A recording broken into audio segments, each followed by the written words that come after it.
Hello pet lovers, daily morning నా నిద్ర చెడగొట్టడంతో పాటు ఇలా ఈవినింగ్ కూడా నా పని చెడగొడుతూ ఉంటారు. ఎందుకురా నా జీవితంతో ఇలా ఆడుకుంటారని అడిగితే ఈ సించనగాడు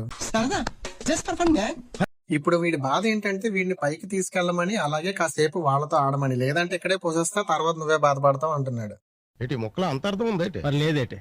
మేడపైకి తీసుకెళ్లి వీళ్ళ కాలకృత్యాలు అయిపోయాక వీడు బాటిల్ తెచ్చి ఆడమని నన్ను దొబ్బేస్తాడు. ఇక ఈ పొట్టిది కాసేపు నాకు దొరకకుండా దీన్ని చుట్టూ పరిగెట్టిచ్చేసింది భయ్య. మొత్తానికి ఎలాగోలా పట్టుకుని తీసుకొచ్చేసాను. ఇక నేను పని చేసుకుంటూ అలా వాళ్ళని చూసా. మళ్ళీ ఇక మన పాండ్ లో ఉన్న ఫిషెస్ కి నేమ్స్ పెట్టమంటే ఒకరు చాలా అమితమైన ప్రేమతో టోటల్ అన్ని ఫిషెస్ కి పేర్లు పెట్టేశారు. కానీ ఆల్రెడీ అందులో కొన్నిటికి నేమ్స్ ఫిక్స్ అయిపోయాయి. సో మీరు మా కోసం టైం స్పెండ్ చేసి ఇన్ని పేర్లు పెట్టినందుకు అందులో నేను ఒక్క పేరైనా పెట్టాలి. ఎందుకంటే ఆయన ఎవరో తెలుసా?